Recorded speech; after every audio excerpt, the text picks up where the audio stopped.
Amém?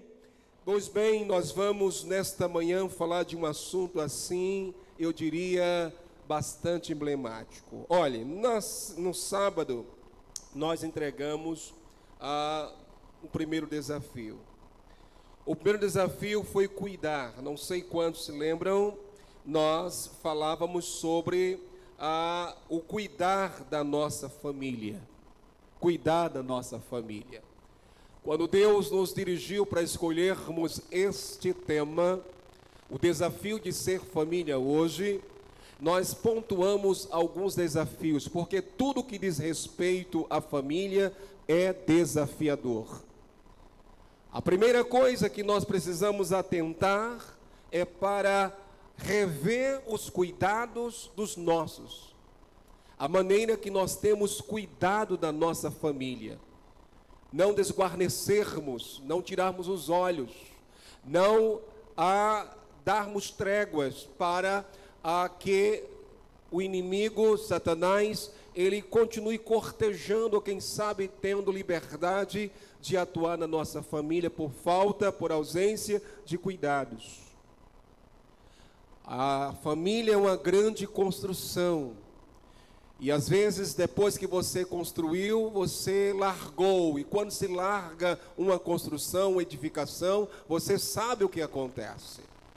Você passeia nas cidades e vê em casas, terrenos largados, e ali um mato e toda a lixarada que vai sendo acumulada ao longo dos anos, e pessoas colocam na lar, vai ser algo terrível. Assim a família.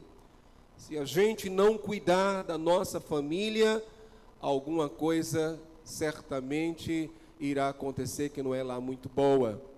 Então, nós fomos desafiados a rever os cuidados da nossa família, cuidar da família, para não sermos chamados de incrédulos, nem de relapsos quanto à fé, ou de hereges, conforme disse eu aqui no sábado. No dia de ontem, nós ouvimos uma palavra fantástica acerca de fundamentos. Pastor Lucena ministrou aos nossos corações pela manhã sobre fundamentos. O fundamento da família é Jesus Cristo. A sabedoria que precisamos, a inteligência e outros fundamentos inerentes à família foram nos disponibilizados. É desafiador olhar para esses fundamentos, e o fundamento principal, Jesus Cristo, é a rocha da nossa família. À noite nós entregamos um outro desafio. Quando a gente pregava, falávamos ontem sobre que a nossa família já deu certo. Nas entrelinhas eu queria, na verdade, que você percebesse que não basta apenas você profetizar, que é um outro desafio, tomar posse. A minha família já deu certo. Não é que vai dar certo, já deu certo. É chamar à existência este fato, andando pela fé. E lá no final da ministração de ontem, eu introduzi a mensagem de hoje, sem que você percebesse. Quando a gente saiu um pouco do texto e fomos falar sobre a nossa responsabilidade, o que posso fazer. Por isso que nesta manhã, nós vamos falar sobre casais ou famílias conectadas com Deus. Amém? Casais ou famílias conectadas com Deus. É o desafio, conectar-nos com Deus. Tudo começou em Deus, tudo se processa em Deus e tudo culmina em Deus. Guarde isso. Porque sem Deus na nossa vida, seja pessoal, familiar, profissional, intelectual, em todas as áreas, nós não vamos a lugar nenhum. O próprio Cristo, conversando com seus discípulos, lá em João capítulo 15, quando ele fala sobre a necessidade de estarmos ligados, conectados, porque ele é a videira verdadeira, Cristo, meu Pai, o agricultor, e todo ramo que não estiver ligado em mim e não der frutos, ele corta. Conectividade. Ele disse aos seus discípulos: sem mim nada podeis fazer. E ousadamente, não acrescentando as Escrituras, longe de mim querer arrogar esta autoridade. Ninguém tem autoridade de acrescentar ou tirar alguma coisa da Bíblia Sagrada. Mas eu entendo que Jesus está aqui definindo o padrão máximo da vida pessoal e interpessoal. Sem mim nada podeis fazer. E quando ele diz isso, ele está dizendo não pode nada mesmo, nem ser, nem fazer.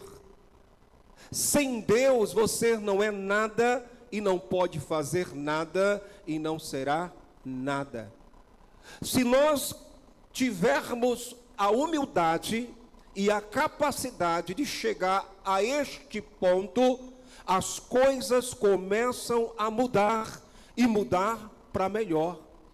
Porque na verdade, nós não somos nada, meus irmãos. Nós somos um monte de barro, porque esta é a matéria-prima da qual eu e você fomos feitos. Deus os fez do pó da terra. Nós somos um monte de pó, circulando, se movimentando, ou tentando chegar a algum lugar. E algumas pessoas, por não entender, por não compreender que o sentido da vida é Deus, elas vivem nutrindo seus corações de crises existenciais. De onde eu vim, quem eu sou, para onde vou, vazios. E quando não se percebe que é necessário ter Deus como principal aliado, quando a gente não chega a esta conclusão, nós não vivemos, nós vegetamos, perambulando, peregrinos, forasteiros, vivendo essa historicidade pessoal, construindo a nossa história debaixo de paliativos e momentos de felicidades. Mas quando o homem é humilde, homem aqui no sentido mais abrangente, homem e mulher, sentido genérico, se tem essa definição, esta conclusão, então ele é humilde para dizer o seguinte: é Deus que me dá um sentido para viver, é Deus que é, de fato, a razão da minha existência. Portanto, eu quero nesta manhã conversar com você. Eu quero que você interaja comigo nesta palestra intitulada Famílias Conectadas com Deus. E nesta manhã, o desafio é preservar a unidade familiar. Eu acredito que seja o maior desafio de todos eles. Preservar a unidade familiar. Antes de anunciar o texto e de continuar, eu quero orar mais uma vez. Curve a sua cabeça em nome de Jesus. Nosso Deus e Pai, a Tua palavra, Senhor, ela é poderosa para desfazer tudo aquilo que o inimigo estabeleceu dentro da nossa família. A Tua palavra, Senhor Deus, é poderosa para fazer-nos com que a nossa vida pessoal e familiar volte aos trilhos, volte aos rumos de Deus, aquilo que Deus pré-estabeleceu. Pai, rogamos que em nome de Jesus, a Tua palavra nesta manhã, mais uma vez, ela encontre acolhimento, ela vem expandir de forma tão gloriosa no nosso coração, que saiamos, ó Deus, deste lugar, municiados, capacitados a colocá-la em prática, para o louvor da glória do Senhor. Nós oramos em o nome de Jesus, diga amém. Abra sua Bíblia agora, em Marcos, Evangelho de Marcos, e o capítulo 3. Introdução longa, não foi?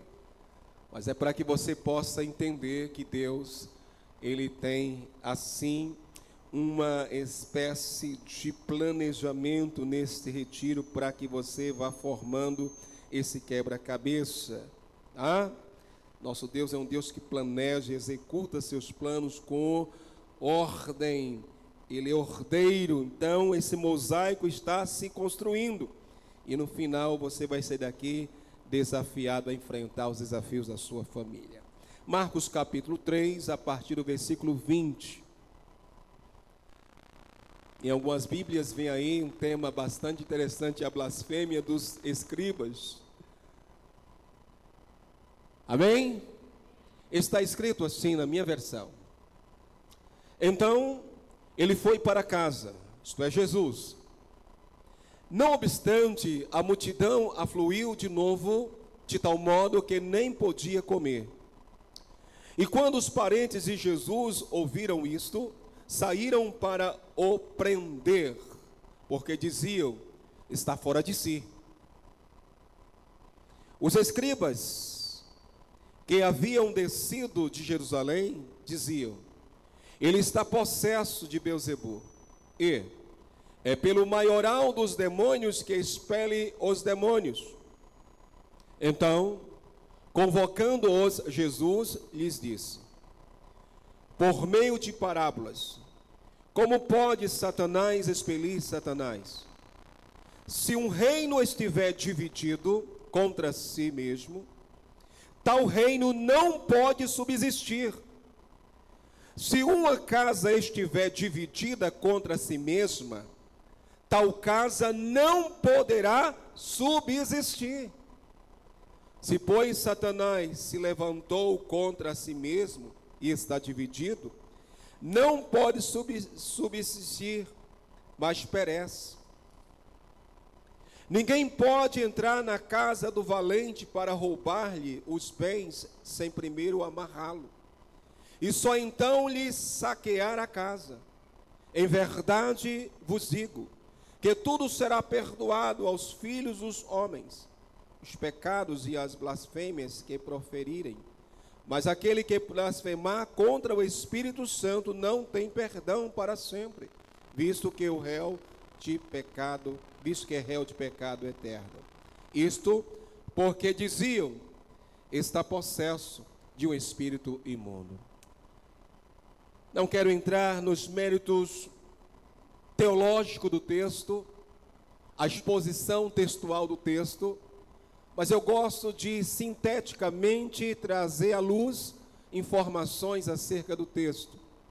Texto esse que nos fala sobre os escribas, os religiosos que viviam perseguindo o Cristo naquilo que ele fazia ou dizia.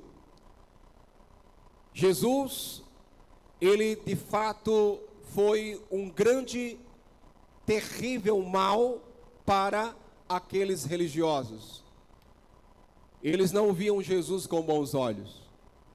O rabi, o mestre, era diferenciado dos rabis da sua época, e que, portanto, Jesus não era visto com bons olhos. A própria parentada de Jesus também não o compreenderam, não o entenderam e o descartaram, e o acusaram, inclusive, de ser alguém usado pelo próprio diabo. E Jesus convocou aos seus algozes, esses escribas, para ter uma conversa, um particular. E lhes conta esta parábola, e é aqui que eu quero que você se situe, acerca de reino dividido, de casa dividida. Nesse particular, eu gostaria que você pensasse na sua família, nos seus parentes. É muito comum intrigas, futricas dentro da família. E não me refiro apenas à família matriz, a família composta entre um homem, uma mulher, e deste casal, seus respectivos filhos, família. Mas eu quero abranger eu quero ampliar a visão desta problemática chamada divisão. É comum, infelizmente, encontrarmos parentes que não falam com outros parentes.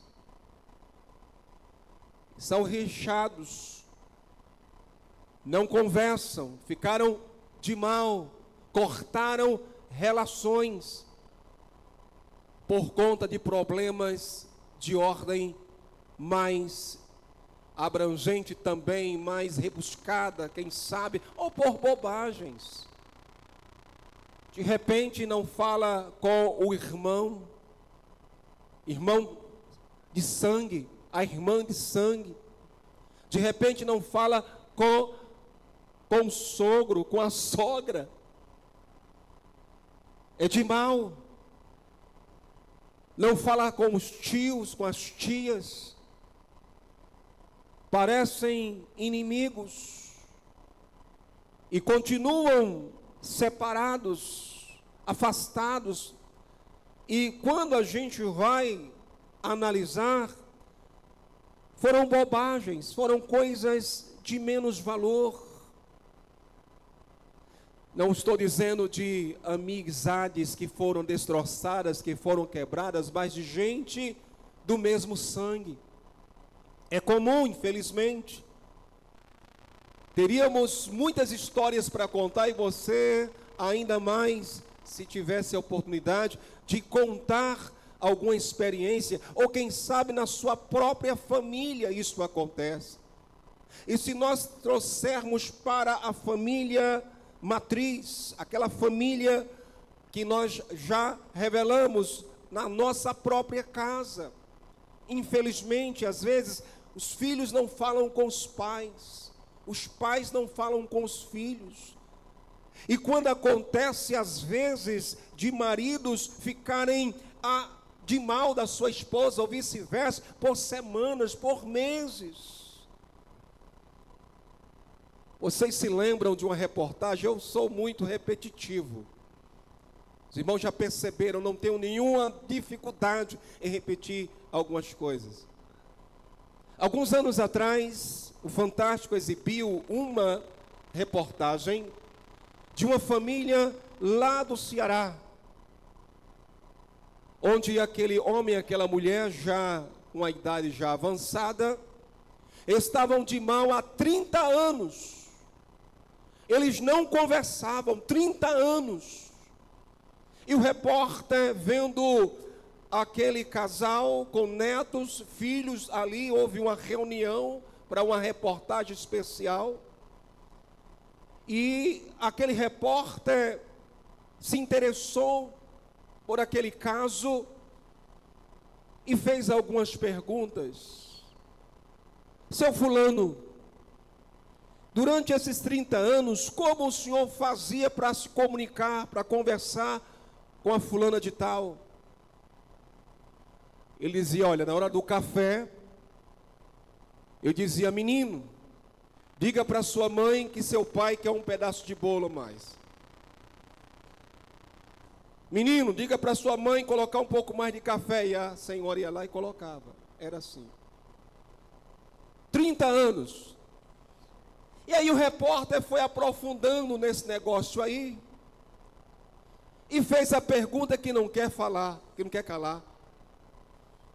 Mas fulano de tal, e na hora? Como era que acontecia? Ele dizia, neste momento, nós levantávamos a bandeira da paz. Tem gente assim. Agora escute uma coisa. Você que é crente em Jesus. A Bíblia, na carta escrita por Pedro, na sua primeira carta, escrita aos peregrinos e forasteiros, e a carta de Pedro, a primeira e a segunda, foram escritas para os crentes dispersos, os perseguidos, aqueles que estavam desassossegados. E no capítulo 3, ele vai falar como as mulheres e os homens deveriam comportar no trato, no relacionamento conjugal familiar. 1 Pedro, nos primeiros versículos de 1 a 6, ele vai falar acerca das mulheres que deveriam se inspirar na doce e amada Sara, ou Sarai, a esposa de Abraão, que deveriam elas conquistar os seus maridos, não pelo aparato de roupas, não pelo frisado de cabelos, não pelo adorno de ouro, se é que alguém podia ou pode usar ouro, mas naquela época parece que era uma coisa que chamava a atenção, que não eram estas as maneiras de se conquistar, de se atrair o seu marido.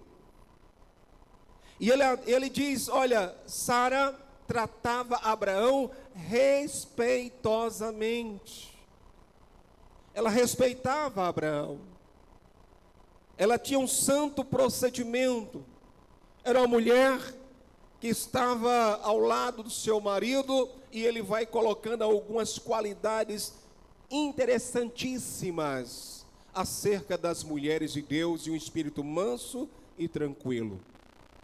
Mas no versículo 7, Pedro dá uma cajadada para os homens, para os maridos. Ele diz, maridos, tratai as vossas mulheres dignamente, respeitosamente, de igual modo vivei a vida em comum no lar. E aí, quando a gente aprofunda no original, percebe-se que os maridos devem ser sensíveis, flexíveis e parceiros nas atividades domésticas ou do lar. Que os maridos aprendam a serem sensíveis, ajudadores, que não cobrem demasiadamente daquela esposa que se vira nos 30, nos 40, nos 50, para dar conta de um lar. Se você trocasse as suas atividades pelas atividades domésticas, à noite você ia ver. Você ia ver. Cuidar de menino, cuidar de almoço, jantar, café, casa. Ainda tem uns engraçados que dizem que a mulher que é dona de casa não tem o que fazer. Irmãos, casa não falta o que fazer. Aí Pedro diz, vivei a vida comum no lar. Assim, para que essa esposa se sinta motivada, valorizada, reconhecida pelas ações que esse marido ele expõe ou realiza para ajudá-la. Voltando para a questão fundamental, quando os maridos e as esposas brigam, se separam, Pedro vai dizer uma coisa extraordinária no final do versículo 7. Para que não se interrompam as vossas orações. Quando você briga com seu marido, quando você briga com a sua esposa, e vocês dormem brigados, ou ficam dias brigados, as suas orações não passam do teto. O matrimônio é uma aliança, é um testamento, é para toda a vida. Por isso que ele é sagrado aos olhos de Deus. E tudo que diz respeito ao matrimônio, à vida conjugal, interfere no reino espiritual. Vou repetir isso. Tudo que diz respeito à vida matrimonial interfere no reino espiritual. Amém? Estão entendendo? O negócio é sério. A coisa é mais profunda do que você imagina. Então, quando há esta divisão, esta ruptura, não tenha a menor dúvida de que Satanás, ele adentra, ele encontra uma brecha, uma frecha, ele encontra um meio legítimo, uma porta e se estabelece. Aí a primeira coisa que ele faz é levantar a muralha ou o muro do orgulho. O orgulho. E quem é casado sabe. E quem vai casar vai saber. Quem vai casar vai saber disso. Quando a gente briga com a esposa ou vice-versa, os dois estão na mesma cama, ali, bicudos, esperando que um tome a iniciativa. Aí começa, mas foi ela. Mas foi ele. Não cedo de jeito nenhum. Ele e ela, é uma queda de braço. É tão ruim. E conseguem dormir. No outro dia, sorriso amarelo, faz de conta que não houve nada, mas está lá. Está lá. Está em stand-by, está na prateleira. Vejam como que casamentos terminam. Terminam assim, acumulou, lá. Aí vivem. Aí acontece de novo, outra coisa. O orgulho vai ficando mais robusto. Vai armazenando. Vai acumulando. Vai acumulando. Vai chegar uma hora que o negócio não vai dar mais certo. Todo reino dividido não prospera. Esta é a mensagem central do Evangelho lido nesta manhã. Todo lar, toda casa rachada, dividida, não vai adiante. Acredite nisso, isto é muito sério. Conectividade é algo absolutamente necessário para que tudo mais comece a dar certo. Então veja, isso é tão sério que isso interfere inclusive no mundo dos negócios, na vida profissional. Você já brigou com a sua esposa, com o seu esposo e foi trabalhar, um dia terrível. Não se produz, não se tem liberdade para nada, não se produz, não é um dia improdutivo. Você perde inclusive a alegria de voltar para casa. E este ambiente se torna um ambiente de guerra, de intranquilidade. Carrancudo, amarrado, cara fechada, não tem prazer, se faz as coisas por fazer. Vai se perdendo a alegria de se fazer as coisas, estarem juntos. Casa dividida, reino dividido, não prospera. Eu estou apenas dizendo no sentido homem e mulher. Agora amplie a questão dos filhos nesse pacote aí. A figura de Beelzebu ou o próprio Satanás, que está aqui explicitamente no texto, é ele quem faz com que nós levantemos muros por conta do orgulho. Dois bicudos não se bicam. Amós 3:3. Andarão dois juntos se não houver entre eles acordo. Aí, ó. Vocês fizeram um acordo. Só pergunta. Andarão dois juntos se não houver entre eles acordo? Não tem como, irmãos. Casamento é acordo. Viver juntos é acordo. Você chancelou, você na verdade assinou algum dia papel, sei lá, entrou num acordo para viver.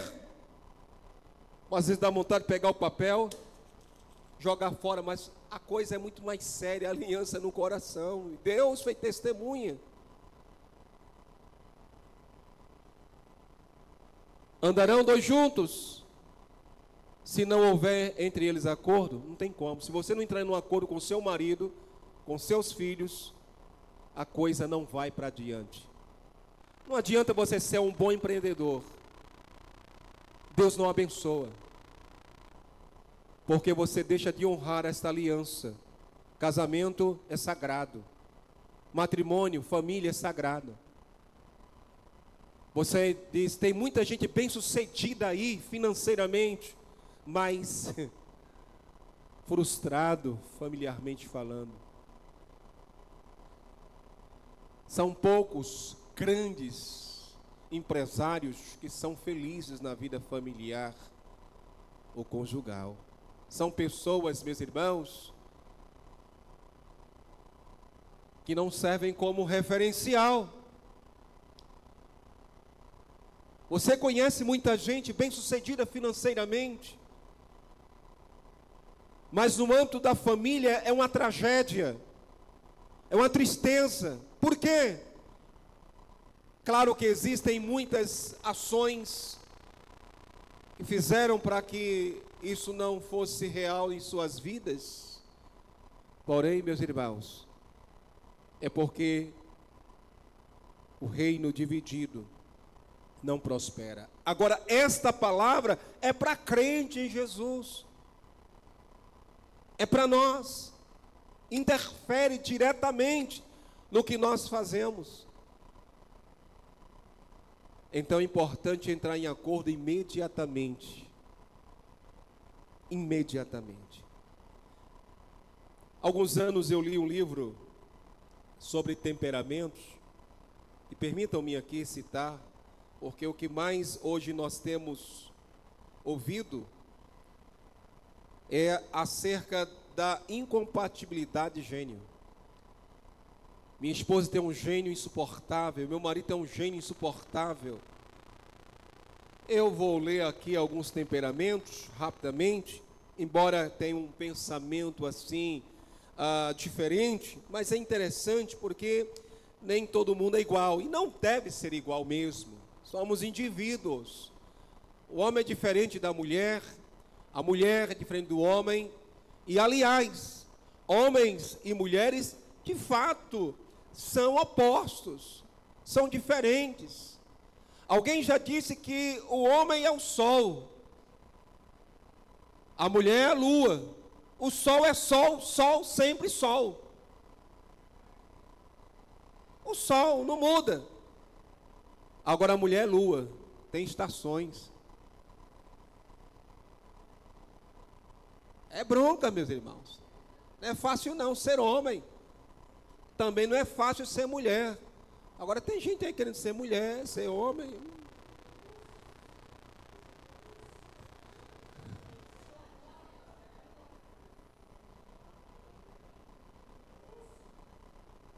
A lua tem suas estações. Não é, irmão Severino? O sol é sol. Não tem jeito. Mas Deus abençoa tanto o sol quanto a lua. Um precisa do outro. Interessante, não é?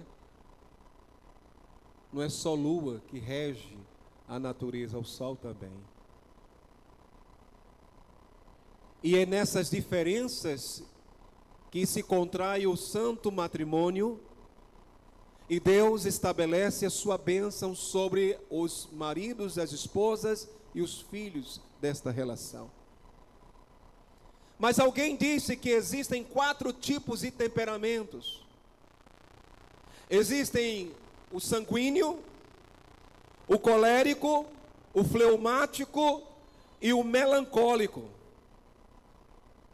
Alguém destrinchou e colocou algumas coisas positivas e negativas de cada um desses temperamentos. Alguém disse que as qualidades de uma pessoa sanguínea, algumas, são estas. São pessoas comunicativas, falam pelos cotovelos, são entusiastas, afáveis, simpáticas, crédulas, compreensivas e companheiras, dentre outras coisas positivas.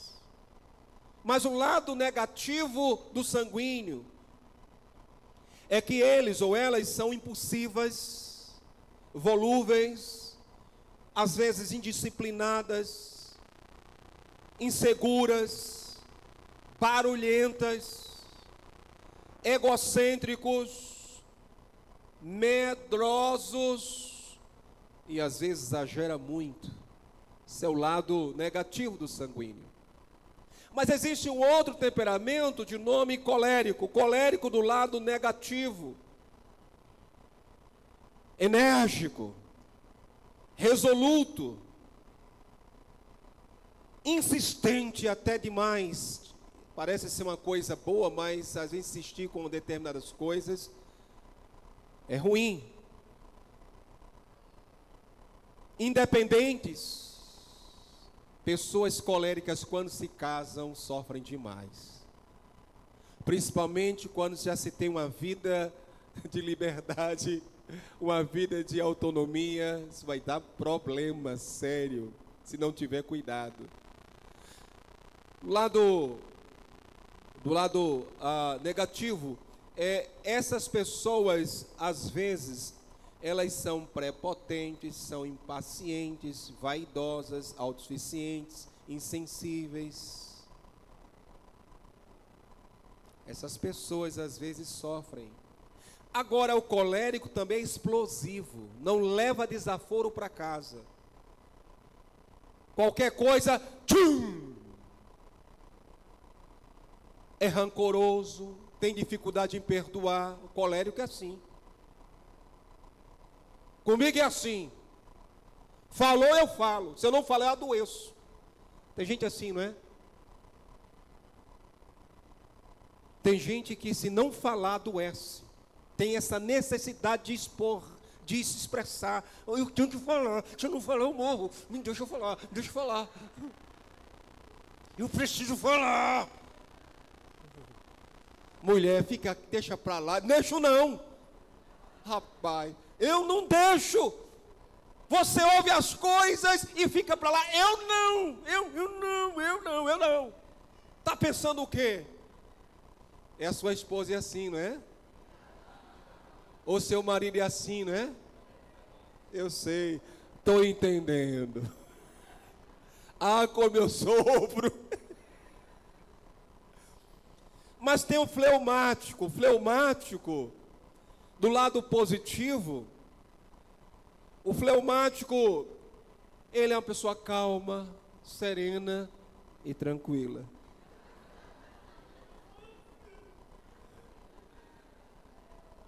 Ele é cumpridor de seus deveres, eficiente, conservador, é líder, diplomático.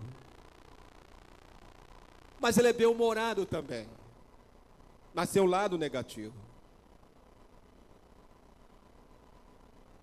Ele é calculista. É ruim ser calculista? Às vezes é. As pessoas fleumáticas, às vezes, elas são muito detalhistas. É até perfeccionistas. Que vê defeito em tudo, é crítica, né? Tem gente assim aqui?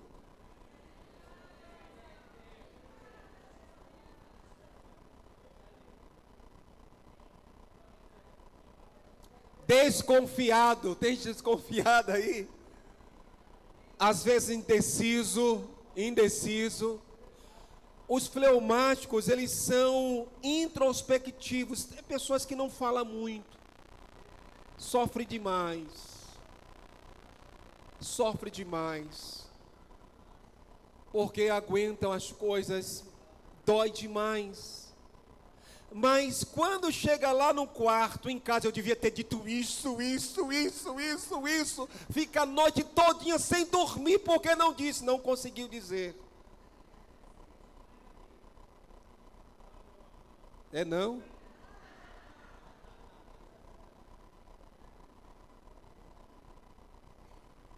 Essa insegurança, essa capacidade de se defender é terrível. Mas é seu jeito, fazer o quê? Existe um outro tipo de temperamento chamado melancólico, de melancolia, não é? Sensível até demais. Sentimental eu sou, né? Até... Eu digo ao Tema Dutra, até demais.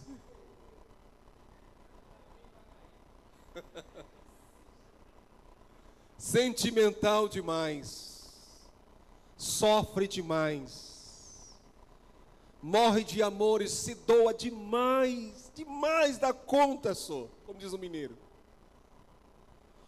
O lado positivo é que os melancólicos, ou as pessoas melancólicas, elas têm a habilidade de ouvir as outras pessoas.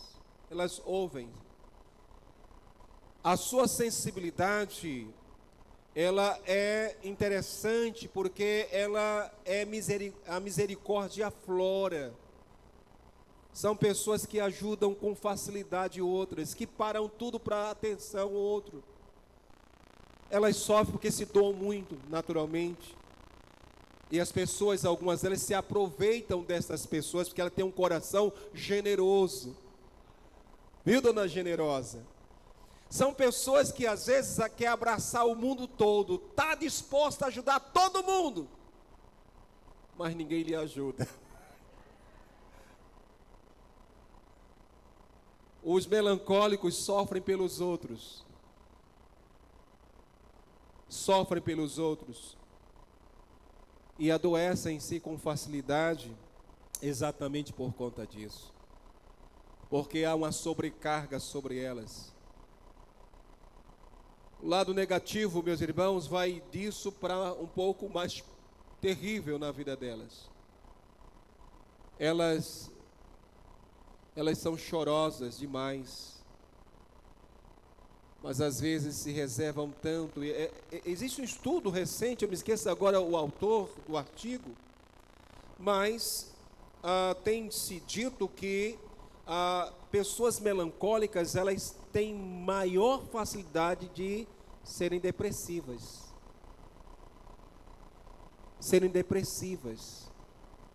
Porque elas não conseguem resolver os seus próprios problemas, que na verdade não são delas, são de outros. Porque elas querem abraçar o mundo de uma vez só. Todos os problemas, elas absorvem. Então, há um estudo que diz que pessoas melancólicas têm tendência a ficarem depressivas. O lado bom do melancólico é que são pessoas dispostas a sofrer com você, a chorar com você, mesmo que tenham que pagar um preço muito alto. Agora, elas sofrem porque não recebem reconhecimento, são desvalorizadas. E tem uma coisa que o melancólico mais lastima, é esta falta de percepção das pessoas que elas ajudaram. E quando isso traz para dentro do casamento, meu Deus, aí você encontra aquela esposa dizendo, meu Deus, eu fiz tanto pelo aquele miserável. Olha, eu fiz tanta coisa, eu fiz tantas concessões, burra. Recebi uma facada, desgraçado. Aí se apaixona de novo, aí faz tudo de novo.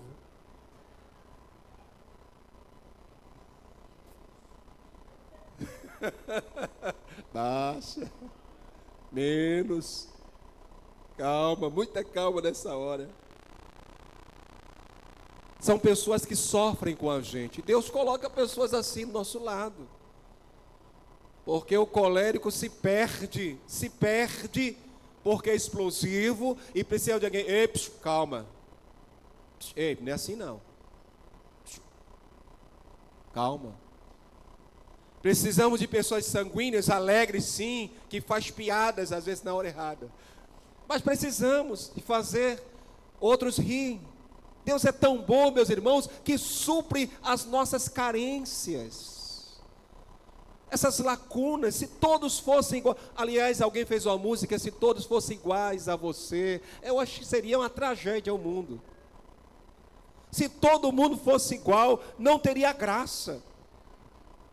O mundo seria uma chatice. O bom é que é possível sermos unidos na diversidade. Essa diversidade é importante, as diferenças são importantes, as diferenças unem-se. É milagre de Deus. Por isso e por conta disso, voltando para o texto, eu não posso fugir demais, senão a gente vai para outro caminho. Jesus está nos alertando acerca de unidade, porque a unidade tem a capacidade de gerar coisas desejáveis. Só a unidade. A Bíblia, de capa a capa, fala sobre a importância da unidade. Ora, Jesus disse que nem o inferno está dividido. Nem o inferno está dividido. Quando o inferno se levanta para atacar a sua família, não se levanta fragmentado, se levanta unido. Vamos, é um exército. É um exército. Agora eu li um livro, alguns anos atrás, um livro bem antigo de Otmani, que falava sobre o poder da unidade, mas li um outro, e David Wilkerson, uma coisa muito interessante, falando sobre as ações do diabo. Ele diz que houve uma reunião no inferno, isso aqui é só uma ilustração, e Satanás reúne os seus maiorais para destruir as famílias ou a igreja. Ele pegou os principais aliados, os cabeças, para ouvi-los, para se formar uma estratégia para fragmentar, para destroçar, para separar ou dividir a igreja ou as famílias. Ele ouviu muitas sugestões. E lá no cantinho tinha um demônio, e não falava muito, parece que era um melancólico. Estava lá pensativo, refletindo. Uma coisa dos melancólicos é que eles falam, mas falam pouco. Mas quando falam, eles têm essa capacidade de ouvir, mas quando falam, a palavra faz diferença. Então quem fala muito dá bom dia para cavalo. Então, às vezes é bom você ouvir. O melancólico tem esse aspecto positivo. É importante ouvir. E aquele demônio disse assim: olha, eu tenho uma sugestão. Para dividir uma igreja, para dividir uma família, é só jogar um contra o outro. Você sabia disso? É só jogar o marido contra a esposa contra o marido, os filhos contra os pais contra o filho, e aí a festa está feita, está completa. Se a sua casa virou realmente um antro de disputa, um antro de competição, é porque ele tem conseguido o êxito. Jesus disse que Satanás, ele não age desta forma, não está dividido o inferno. E até para fazer o mal precisa de união. Interessante, não é só para fazer o bem. Vocês se lembram da Torre de Babel, capítulo 11 de Gênesis? Nimrod, reuniu-se com a sua turma e disse: vamos fazer uma torre que alcance o céu. Primeiro edificador. E aquela torre estava indo de encontro ao que o Senhor havia estabelecido, de encher e povoar a terra. Vamos ficar aqui. Por isso que houve a confusão de línguas ali. Existe a unidade para o mal, mas existe a unidade para o bem. E é sobre esta unidade para o bem que nós precisamos lutar para preservar a unidade da nossa casa. Escute isso, lute pela unidade da sua casa. Mesmo com estas diferenças temperamentais, não tem problema. É aí onde Deus opera milagres, nas diferenças. E eu disse ontem, digo agora, ninguém muda ninguém. Comece a mudar a você mesma, a fazer essa autocrítica, a fazer estas considerações pessoais, de maneira que Deus vai fazendo com que as coisas se tornem melhores e maiores dentro da sua casa, a partir da sua decisão. Mesmo que você tenha um marido, seja ele um marido sanguíneo, melancólico, fleumático, colérico, explosivo, mas você sabe perfeitamente que quando Jesus é o Senhor da nossa casa, esses temperamentos tornam-se nada quando nós refletimos acerca do fruto do Espírito. O fruto do Espírito suplanta esses temperamentos. Por exemplo, o colérico, que é explosivo, passa a ser manso, mansidão, ter domínio próprio. Já pensou? O melancólico aprende a ser alguém que tem algo diferente quando olha para as dificuldades com o olhar da palavra, a partir do fruto do Espírito. Então, preservar a unidade da nossa família. Eu digo, meus irmãos, que ter isso que vou expor agora não é surreal, desde que você repense as suas ações. Como são famílias conectadas com Deus? Você já pensou? Como seria sua família conectada com Deus?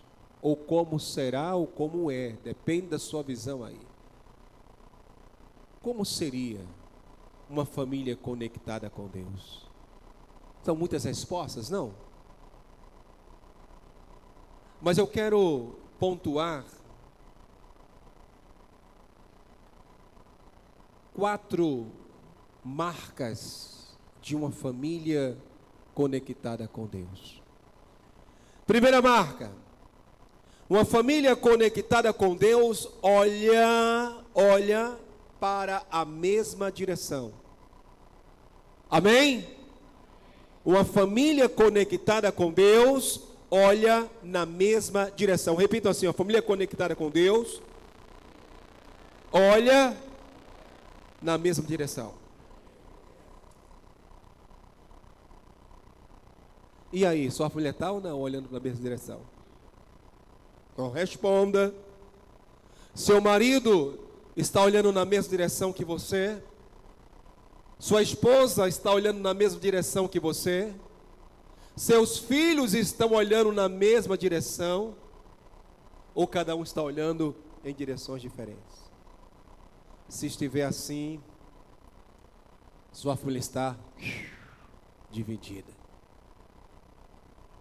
Uma das estratégias do inimigo é separar. 1 Pedro capítulo 5 e versículo 8. 1 Pedro capítulo 5 e versículo 8. Vejam aí na sua Bíblia ou na tela. Sede sóbrios e vigilantes, o diabo vosso, o vosso, o seu, o meu, o nosso, o vosso, anda em derredor. Veja, ele não anda ao redor. Ele anda ao derredor. É diferente. A distância é maior. Porque quem está conosco é o Senhor. O Espírito Santo, o ajudador, o paracletor, ao longo do caminho, que nos ajuda. Ele está em nós. E Jesus, naturalmente, eis que estou convosco todos os dias, até a consumação do século. Ele está conosco. Só que existe uma outra área, uma outra zona, um outro território que Satanás, o diabo, ele anda ao derredor. Isso é para entender no aspecto espiritual. Ele anda como leão que ruge, fazendo barulho. Agora, qual é a intenção dele? Está aqui, Pedro responde. Qual é a intenção? Pode responder, qual é a intenção? Ele quer devorar a sua vida e, consequentemente, a sua família. Ele insiste, persiste, não desiste. Ele continua rodeando, cercando-nos, procurando uma forma de devorar a nossa paz, devorar a nossa alegria, devorar o ambiente de paz, de amor, de harmonia, que é a nossa casa, a nossa intimidade, a intimidade doméstica, familiar, conjugal. Ele está em derredor tentando devorar a comunhão, a unidade eclesiástica. É a única obsessão do diabo, é fragmentar-nos, é separar. Você sabe que a estratégia do lobo é isso? Ovelha é um animal que não sabe andar sozinho. Se você encontrar uma ovelha sozinha, ela está desesperada, fazendo barulho, porque ela não consegue. Maridos sozinhos, esposas sozinhas, filhos sozinhos, tornam-se petisco para Satanás. É o aperitivo dele. Então, quando nós nos unimos em torno dos valores, dos princípios de Deus e praticando-os, nos tornamos fortes. O diabo vai continuar fazendo barulho, mas enquanto estivermos unidos, nada e ninguém poderá devorar a nossa família. Amém, meus irmãos? Então, esta marca é fundamental. Leve sua esposa, seu esposo, seus filhos, pais e filhos, filhos e pais, a olharem numa só direção, caminhar para uma só direção.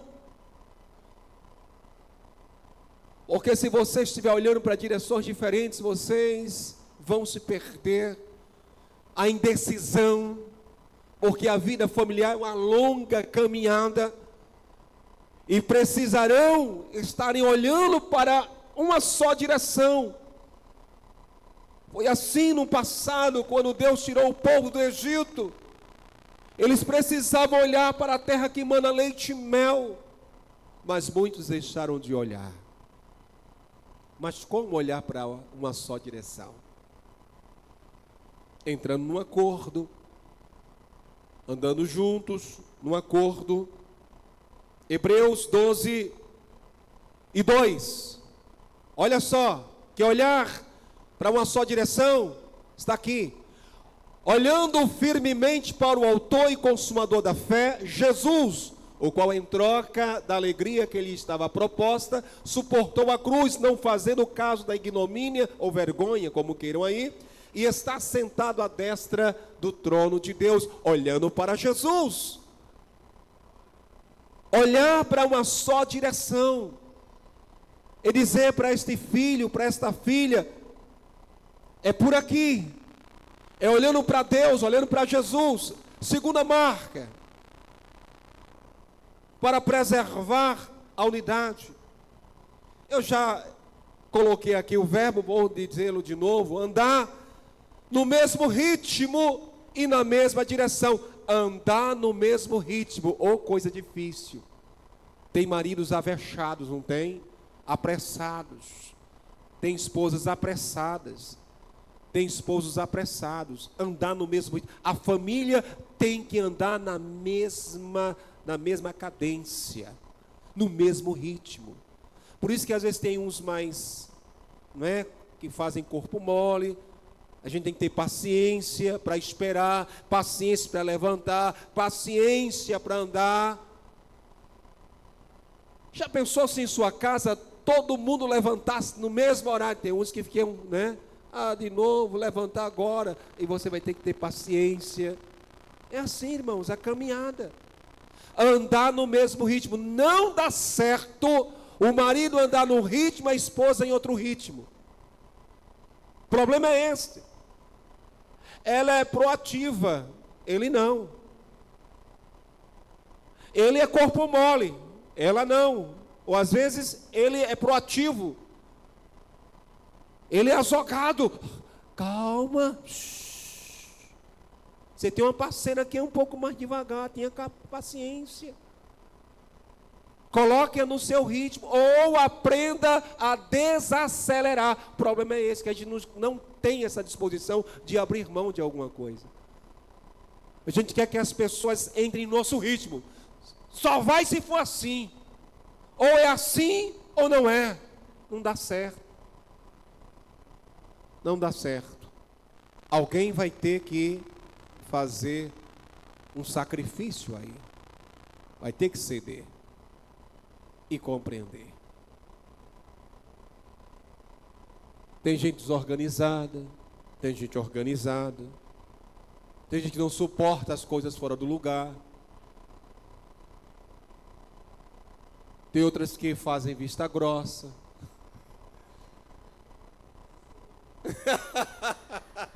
Não se entregue não. E isso se torna motivo para discussão, para briga inútil.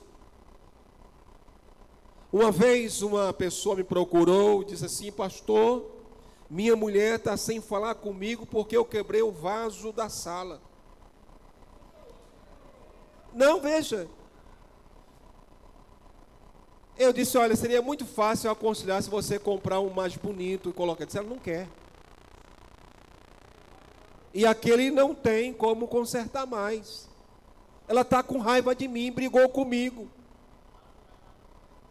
Aí eu disse: pergunte a ela o que é mais importante para ela, um vaso ou você?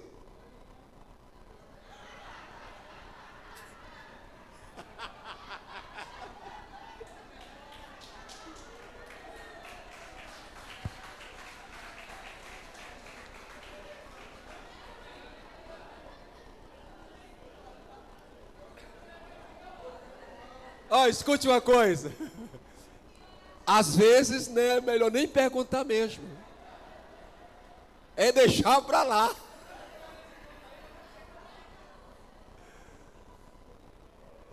Às vezes, coisas são mais importantes do que pessoas. O que é mais importante? Uma coisa inanimada, sem vida, ou alguém que eu escolhi para viver? A gente às vezes supervaloriza coisas e desprestigia, desvaloriza pessoas que foram feitas à imagem e semelhança de Deus, e mais do que isso, pessoas que estão construindo uma vida ao nosso lado. É hora de rever esses valores. Coisas são coisas, pessoas são pessoas. Um vaso não vale nada. Tem, claro, às vezes, valores sentimentais. Às vezes um vaso foi recebido de herança, não é? Eu tenho um vaso em casa, é um jarro.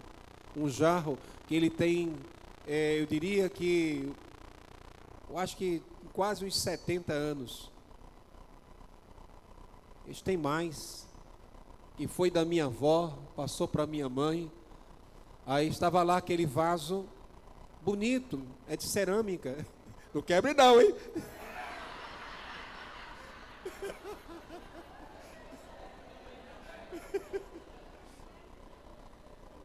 Minha avó ganhou de casamento. Minha mãe ganhou de casamento. Estava lá em casa. E eu namorava com aquele vaso. Eu gostava, que é um vaso, parece, ele é diferente. Ele é português, a cerâmica dele é diferente, é bem trabalhado. E minha mãe guardou numa cristaleira. Aliás, cristaleira, eu sou do tempo da cristaleira, que as mulheres tinham aquela cristaleira que colocava lá as suas peças só para ver.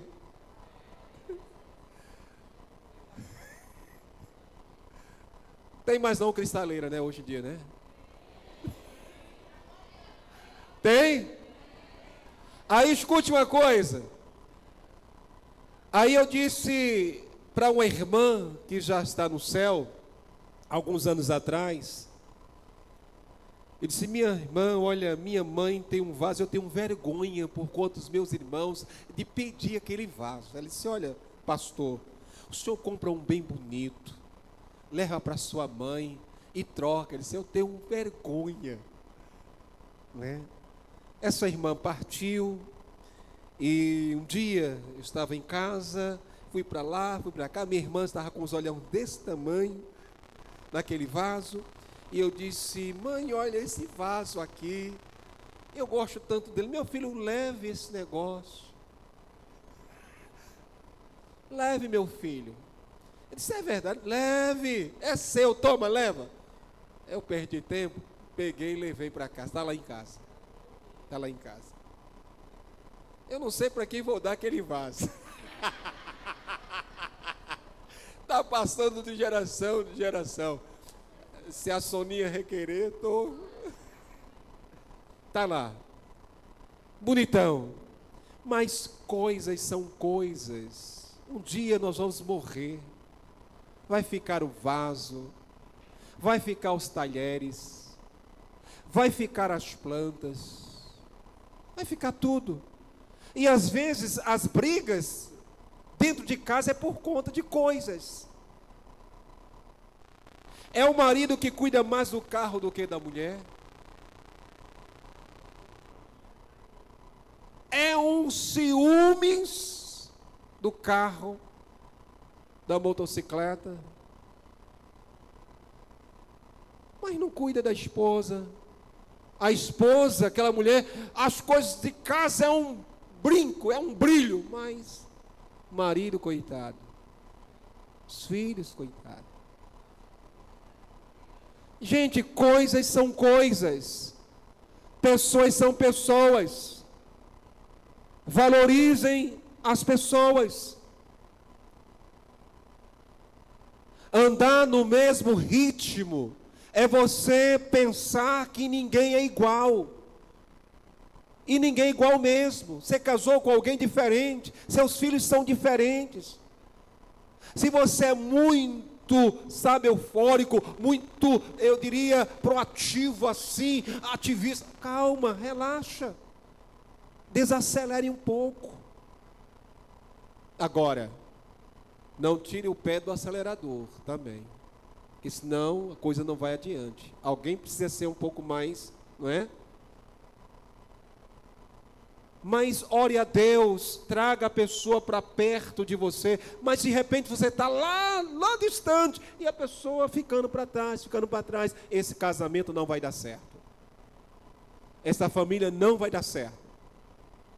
Se não andarem unidos, juntos, a coisa complica. É surreal isso? Não é.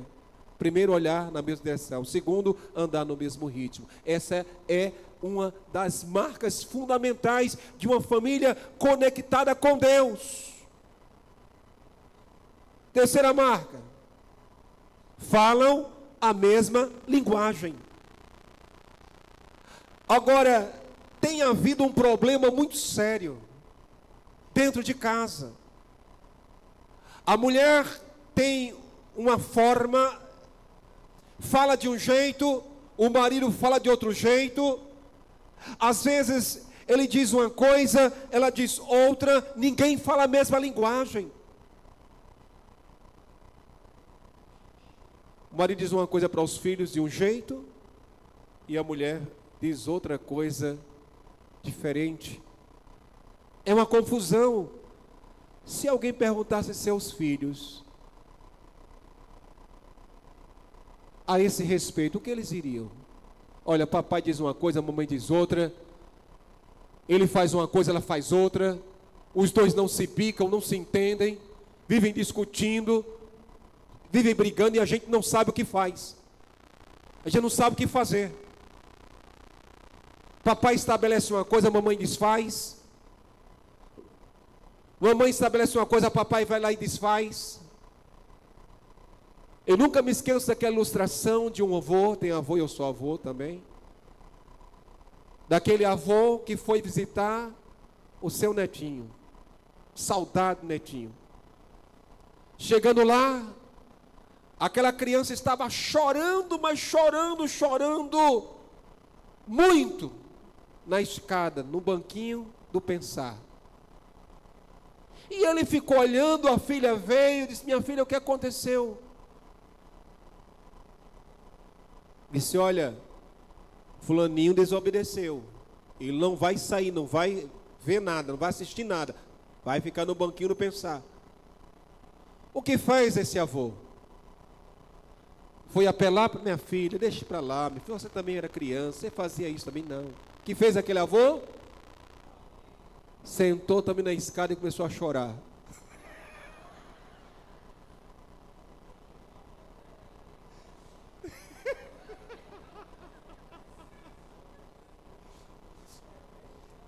Foi chorar também com o netinho. Ele chorava de um lado, o avô do outro. Mas não tirou a autoridade daquela mãe. Se o avô não pode, o marido também não pode. Porque tem muitos pais que não falam a mesma linguagem. A mãe coloca uma criança de castigo, o pai vai lá: não, pode sair. Eu resolvo com a sua mãe. Está errado. Está errado, absolutamente errado.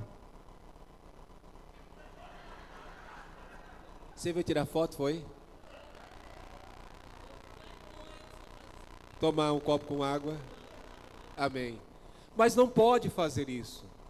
Se você está fazendo isso, você está prestando um desserviço dentro de casa. Você está fragmentando a sua família. Ainda que aquela mãe tenha exagerado, chame a esposa no quarto, converse com ela: olha, filha, eu acho que você foi longe demais, tenha calma. Mas chegar e tirar a autoridade daquela mãe, você está dando brecha, está abrindo concessões no reino espiritual. E isso acontece também quando o pai faz isto. Falar a mesma linguagem é fundamental dentro de casa. Dentro desse aspecto, para a gente ir caminhando já para o final, é importante ainda que o casal, a família, comunguem das decisões. Tantos maridos tomando decisões isoladas, tantas esposas tomando decisões isoladas, filhos independentes, cada um faz o que quer. Casa de mãe Joana, todo mundo manda, não tem sacerdócio, não tem submissão, não tem respeito, só agressões verbais e até físicas às vezes. É um antro de aberrações, no ambiente mais sagrado que é a nossa casa, a nossa família. Satanás está cirandando, está ditando as regras dentro de casa, quando na verdade a palavra de Deus deveria ser a bússola, o norteador das decisões. Por isso que muitas famílias estão vivendo de aparência, casais e casamentos de aparência. Mas lá no interior da casa é um campo de batalha, de peleja, porque cada um está olhando para a sua direção, está andando no seu ritmo, está fazendo o que dá na telha, o que dá na cabeça. Fala o que quer, dizem o que quer.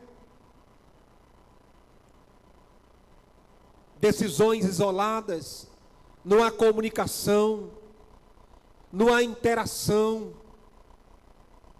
Queridos, conjugalidade não se destrói individualidade. Quando se entra em uma relação conjugal e um casamento, não se entra como se fosse dois papéis em branco, tá? O homem tem história, a mulher tem história, e aí passam a escrever uma história. Mas história familiar, a cultura, os ensinos, as bagagens, são duas pessoas diferentes que toparam escrever uma nova história, e agora em comum, e as concessões são inevitáveis. Por isso que casamento é renúncia, é sacrifício. Quem não quer dar satisfação, não entre neste barco, porque ele vai ser furado, é barco furado. A síndrome do solteirismo deixa realmente de existir. Agora, precisa-se falar a mesma linguagem, andar no mesmo ritmo, a olhar para a mesma direção. Isto é casamento, isto é aliança, isto é acordo, para que as coisas tenham desdobramentos diferentes. Do contrário, os maiores prejudicados são os filhos. Perdoe-me a minha sinceridade, mas quando há uma ruptura, uma quebra de aliança, divisão, separação, os mais prejudicados são os filhos.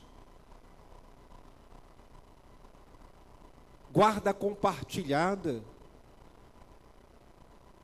O medo de filhos em dormirem na casa de novas núpcias, de novos casamentos, é terrível. Problemas e mais problemas. Não é fácil.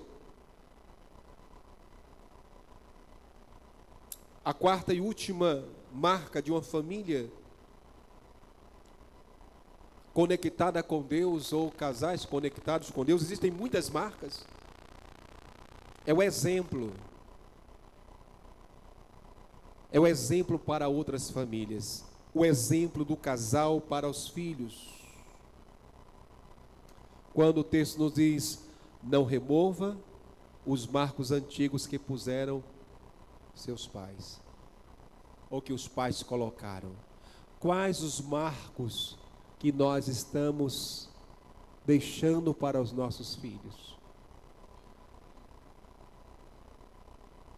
As divisas, os limites, o que é que nós estamos deixando? Será que os nossos filhos estão se espelhando em nós? Você se lembra, o pastor Lucena, o pastor Jeremias e alguns da nossa geração, nós fomos criados olhando para os nossos pais. Tinha muitos filhos que diziam o seguinte: quando eu crescer quero ser igual ao meu pai. Era assim: quando eu crescer eu quero ser igual ao meu pai. Muitos filhos diziam isso. Isso mudou. E diziam isso independente se o pai era bom ou ruim. Eu quero ser igual ao meu pai. E queiramos ou não, nós estamos reproduzindo homens como nós. Homens como nós. O meu filho, ele é pastor. Pastor tem filho pastor também. E às vezes ele diz: olha, eu louvo a Deus pela vida de meu pai. Eu tremo nas bases, irmãos. É de grande responsabilidade. Os seus filhos estão copiando vocês, seja no aspecto positivo ou negativo. Quando eu casei o meu filho, casei os meus filhos, eu disse para a esposa dele olhar para mim e disse: olha, você está vendo seu marido hoje? Olha para o seu sogro, ele vai ser assim. Ela riu. Aí eu olhei para meu filho e disse: está vendo a sua sogra?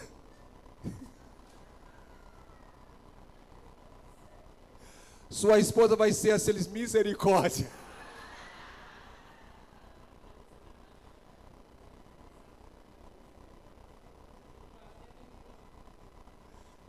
Mas é claro, foi para brincar. Mas você sabe o que eu vou dizer agora. Eu de vez em quando, eu me pego pensando como meu pai e fazendo as coisas de meu pai. Interessante. Com o passar dos anos, você vai se parecer com seu pai. Em alguns aspectos, você vai ser como seu pai. Eu não estou apenas falando esteticamente, vai se parecer, mas algumas coisas, eu espero que coisas positivas, tá bom? Coisas positivas, não negativas, coisas positivas. E você também como a sua mãe, viu? Você vai se parecer como a sua mãe. A minha esposa está parecida. Eu estou preocupado.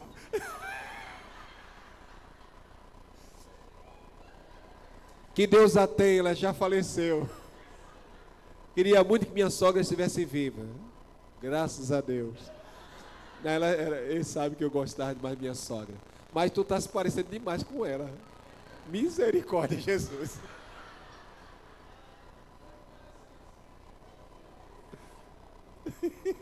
Josias, você está frito.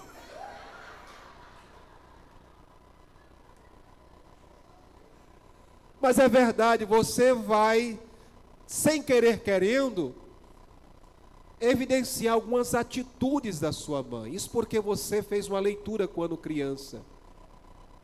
Aquilo que você mais criticava em sua mãe, você vai começar a fazer. Aquilo que você mais criticava em seu pai, você vai começar a fazer. Tu vai fazer. Tem coisas que você vai evidenciar sem querer, querendo. De repente você diz: mas meu Deus, não é que eu estou pensando como meu pai? Não é que eu estou com os mesmos cacuetes de meu pai? Viu, Bebeto? Coisa boa, não é? Coisa boa. Você tem um pai maravilhoso. Glória a Deus por isso. E como é bom a gente imitar pais que temem ao Senhor. Pais que servem ao Senhor. Bons homens de Deus, homens responsáveis, que são provedores, protetores, amáveis, homens que servem de referenciais. Agora, sem não teve, isso não quer dizer que você não pode se tornar um deles. Seja isso, principalmente porque agora você conhece a palavra de Deus. Lutar pela unidade familiar. Esse é o desafio desta manhã. Primeiro, cuidar. O segundo, profetizar. Com os fundamentos da manhã, do dia de ontem. Agora, é lutar pela unidade da minha família. Porque se ela permanecer dividida, ela não vai prosperar. E sua família vai prosperar. Se você obedecer a palavra. Se fosse Gilmar, já estava aqui já para cantar Bendito Serei, com o grupo de louvor.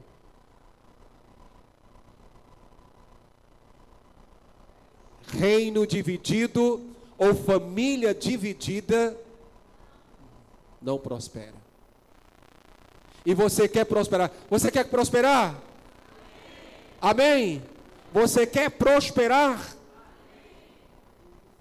Então lute pela unidade da sua família. Comece a olhar para a mesma direção. Traga seu marido para esta direção. Leve sua esposa para essa direção. Ande no mesmo ritmo. Falem a mesma linguagem. Seja um exemplo para os filhos. Eu vou citar aqui rapidamente outra.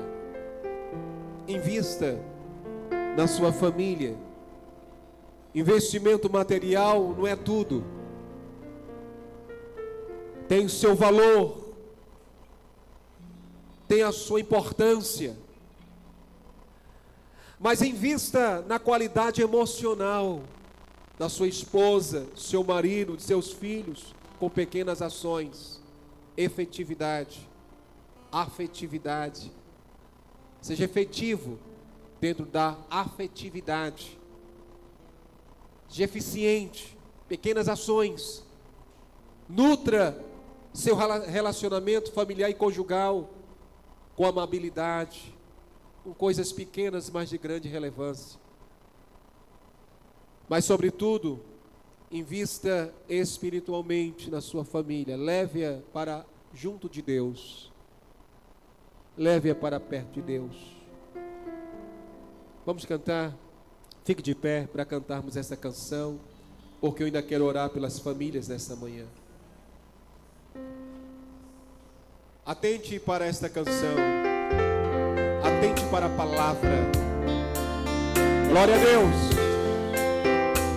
Medite nessa canção.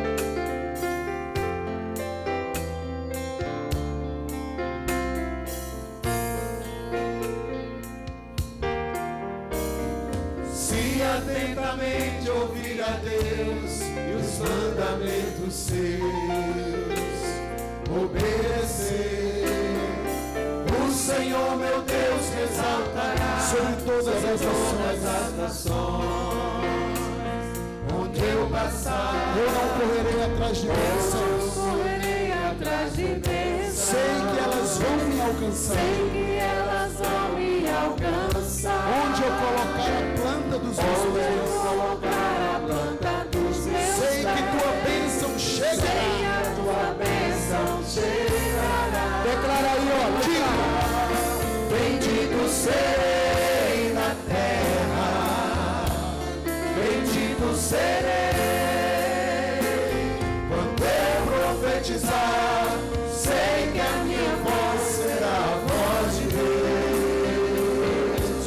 Bendito serei no campo, bendito serei por onde eu passar, onde eu tocar, abençoado será quando eu obedecer a sua voz. No início, aleluia, glória a Deus. Deus está nesse lugar, abençoando a sua família. Cante ao Senhor, adore ao Senhor. Ele é bom em todo o tempo e o tempo todo. Glória a Deus.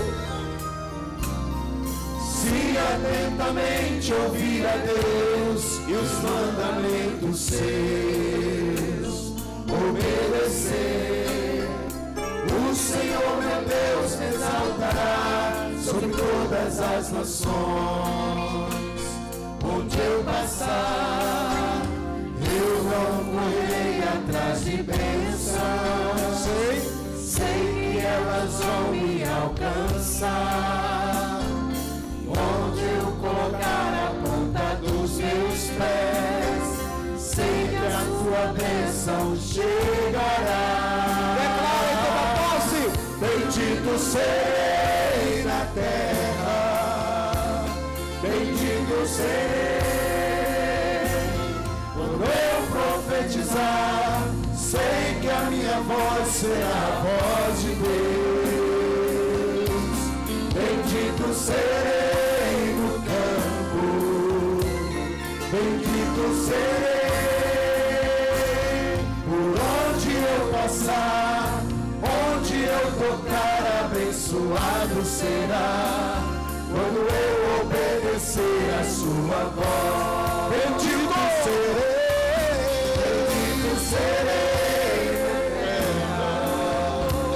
bendito serei, quando eu profetizar, sei que a minha voz será a voz de Deus. Então profetiza! Bendito serei no campo, bendito serei, por onde eu passar, onde eu tocar, abençoado será. Quando eu obedecer, quando eu obedecer, quando eu obedecer a sua voz.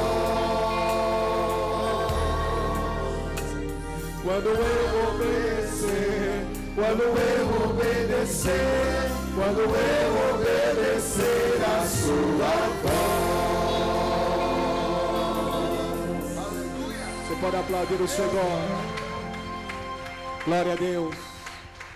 Você pode dar a mão à pessoa que está do seu lado para a gente orar. Vamos fazer uma corrente de oração rapidamente aqui para a gente encerrar esse período em nome de Jesus. Uma corrente pelas famílias nesta manhã. Estamos mais fortes agora, não estamos? Olha que lindo é a unidade. O Salmo 133, oh, como é bom e agradável andar unidos, irmãos. Como é bom e agradável a família unida. Não é surreal isto, é possível. Deus está contigo para que isso aconteça. Amém. Somos mais fortes juntos. Juntos nos tornamos invencíveis. No dia que você unir-se aos seus, Satanás, ele vai partir em retirada. Amém, querido? Então vamos orar pela unidade da nossa família. Deus vai dizer o que você precisa fazer. Deus já disse, está dizendo, e Deus já entregou as estratégias. Deus já mostrou o caminho que você tem que percorrer para que isso se torne real. Eu creio assim. Ninguém precisou te dizer nada. O Espírito Santo já revelou isto desde o momento que você aqui chegou. Amém? Então vamos orar pela unidade da nossa família.